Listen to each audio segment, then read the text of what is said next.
Okay, today we're going to go through our first project using IntelliJ to make a simple graphical user interface project, and this will just help us to learn the fundamentals of getting a Windows or other visual type of project launched and up and running. We're going to take some code from other sources just to make this track along a little bit faster, but you'll see that when the time comes. So in the meantime, fire up IntelliJ, get yourself to a new project window. We're just going to use the regular Java type of application. Click on Next. We're going to not use a template for this one, so clicking Next again. Giving it a project name. Now I'm going to work with this with my class. We're going to use it to solve quadratics, and we've been playing a little bit, so I'm going to call this one Quad 6, but again, you can call it anything you want. We're going to take over the workspace with this project, so I'll just get a new window running. So at this point, you should see right over here in the left-hand corner of your IntelliJ working environment, your project name that you chose. In my case, it's Quad 6. And if you expand that, you'll see 3 items, and one of which is a source folder for source code. Right-clicking on that, we're going to go and create a new package. And the new package is basically a grouping of Java code. And we'll give that package a name, like com.quad. And inside that package, we're going to put a new graphical user interface form. GUI stands for graphical user interface, so we'll just select that. Again, you need to give this a name so that you can reference to it in your program. I'm going to call mine main form. This will be the main entry point and the main window of my program. So click on main form, do that. At this point, you'll be dropped into the user interface for creating graphical programs.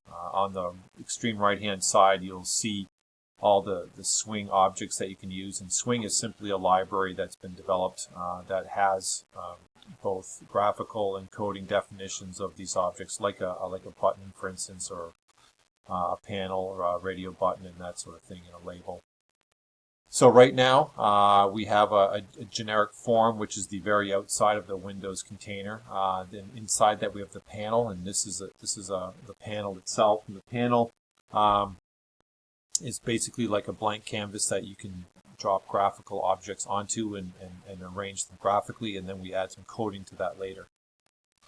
So what we want to do, we're fast tracking a little bit. What we want to do is just put a button on our panel and see if we can get it to do something for us, and this will be along the lines of your typical Hello World type of program. And feel free to experiment along the way. I often get my students just to try and drop some objects on here and just play with it a little bit.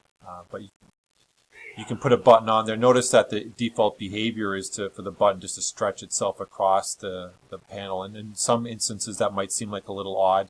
But as you learn to use the editor, you'll quickly realize that you often want things lined up with one another, and that's a behavior that can be controlled.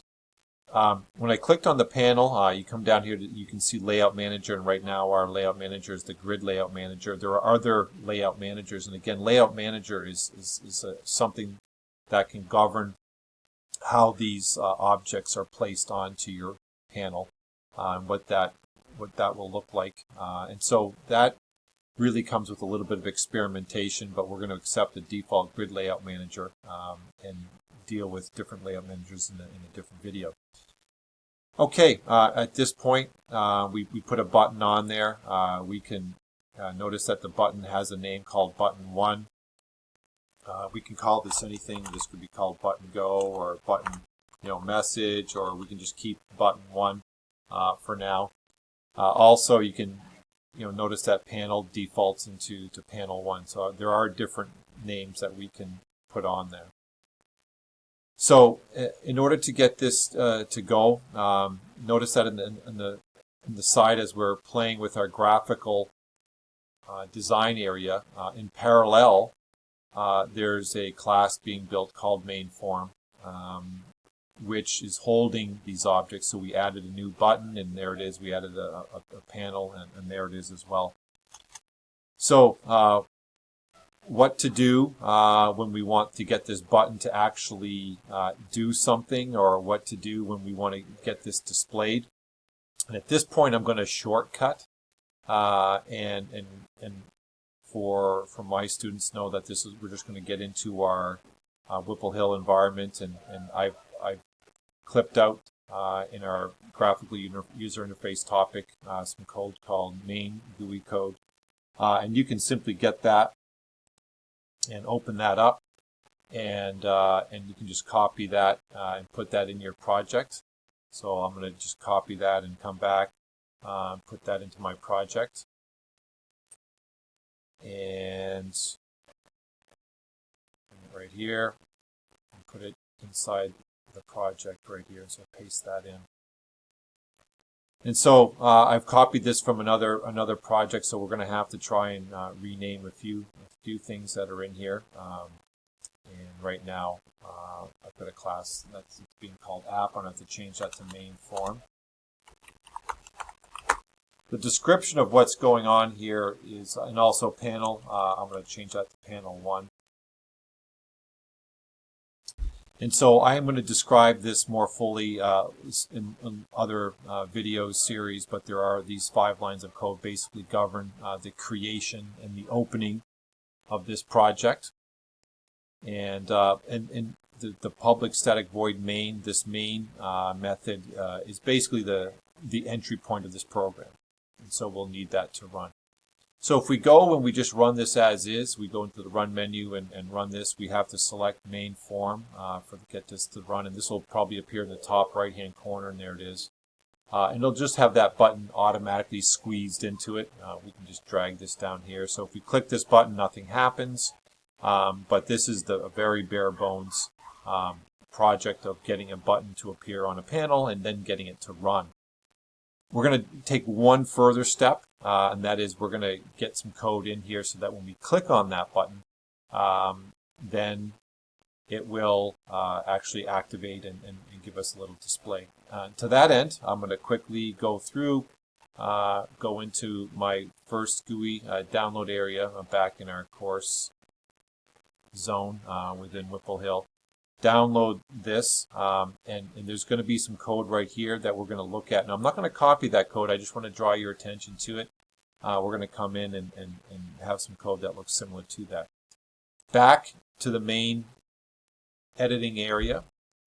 In order for the button to do something, we have to prepare an action listener. Right now, when the program runs and your code is just sitting there, essentially what it's doing is it's sitting and listening and waiting, if you will, for something to happen. And when we come along and we actually put our mouse over the button, or we actually click the button, those are events that we need to listen for. So we need to create what's called an action listener. So I'm going to go to my button and simply right click on it, and we need to create a listener. All right, and there's different types of listeners that we can have. And the most generic one that captures a lot of events is the action listener. So we're going to do that. And so we're going to implement an action listener. And I'm just going to accept these defaults. Now, automatically in our code, this will all be just kind of created for us. And so in here is basically where we wanted to code in what we want done with this. And if I just go back to my Word document for a minute, notice that there's this line called jOptionPane.show message dialog. All right, so we can either copy that in or we could type that in. So if we go jOptionPane, notice that automatically gets selected for us. And then we can just go .show message dialog. And there's different instances of the show method dialog, and the one we want to use is we're going to put null as one parameter, and then the message we want, like hello.